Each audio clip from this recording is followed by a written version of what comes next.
Слава Украине, принцип от Полонского. Тут трамписты усиленно рассказывают всем, какой Трамп замечательный, великий переговорщик, и как при нем замечательно расцвели переговоры, и война приблизилась к концу. Конечно, полная ложь от начала до конца. И вот тут обнародовали статистику, люди, которые этими вопросами занимаются, статистикой, и вот она крайне печальна. Для нас Трампу-то начхать на это все. Значит, количество ракетных ударов с того момента, когда Трамп стал президентом и занялся переговорами, еще раз напомню, что до вступления в должность президента Соединенных Штатов Трамп 53 раза публично на разных выступлениях заявлял о том, что он прекратит войну в течение 24 часов еще до вступления в должность. Ну ладно, до вступления в должность хрен с ним, 24 часа. Да? Ответ, по-моему, очевиден. Балаболка. Вот. Ну ладно, и это бы черт с ним, но как мы видим, что люди посчитали, что после его вступления в должность, с начала вот этих вот переговоров, на которых Трамп еще до начала переговоров слил предмет, о котором нужно было переговариваться, то есть показал себя абсолютно не то что никчемным, вообще это не переговорщик, это сливатель. И у него хорошо получилось бы вот тогда дергать и воду сливать, да, это получилось бы. Вот, то количество российских ударов ракетами по Украине увеличилось в 2 раза. Вот, собственно говоря, и все. И по количеству погибших гражданских в Украине, именно гражданских, увеличилось тоже в 2 раза. Ну, я сейчас цифр не имею перед лицом, но это страшные цифры. Вот, и они даже не требуют доказательств. Любой из нас, кто находится в Украине, это для нас это очевидно. Мы помним, сколько было налетов именно по гражданским до того, как Трамп вступил в должность, то есть при Байдене, и видим сейчас.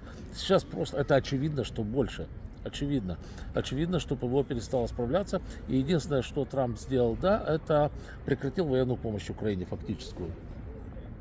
Прекратил обмен данными, ну потом, правда, обмен данными вроде как возобновил, и помощь вроде как возобновил, но опять-таки, кажется, это то, что еще Байден все сделал, да. Все это было сделано при Байдене, это помощь, которую еще тогда заказали у американской военной промышленности, но он же не станет, скажем так, останавливать собственную военную промышленность. Но он даст ей доработать, хотя там уже суммы не те и количество не тех, которые нужны. Но, тем не менее, это еще заказы 23-24 годов, которые недовыпущены, сейчас довыпускаются и довозятся. Единственное, что при Трампе нам прислали, это вот эти F-16 на разборку, которые стоят, то есть, ну, на каннибализацию, чтобы ремонтировать наши F-16, которые сейчас используются в Украине. Вот, собственно говоря, единственное, что нам прислали именно от Трампа. Ну, еще можно посчитать джавелины в 16-м, по-моему, или в 18-м году, я уже забыл даже, когда они были. Их давным-давно использовали. Вот, собственно говоря, и все. Но самое страшное то, что вот такая вот, не то что мягкотелость Трампа, а я бы сказал, балабольство вот это. Путин же это все прекрасно чувствует. Ведь если это чувствуем мы, люди, которые не обладаем такой уж внутренней информацией, инсайдами и так далее, то Путин, который прекрасно обладает всей информацией, он понимает, что агент Краснов, Трамп, извините, конечно же, какой Краснов, вы что? Да, что он, собственно говоря, сливает все, что только можно. Раз он сливает все, что только можно, и не стоит на своем, не защищает союзников, то значит союзников долбить можно сильнее и посылать по ним больше ракет. Вот, собственно говоря, и все здобутки Трампа. А как видите, переговоры зашли в полный тупик. Вместо того, чтобы жать Путина, Путин начал жать Украину. И даже после того, как он жал Украину и выдавил, я не знаю что, но наши согласились, Путин все равно отказался. А Трамп взял после этого и сказал, раз отказался, значит я слился. Вот такой вот в Америке сейчас президент.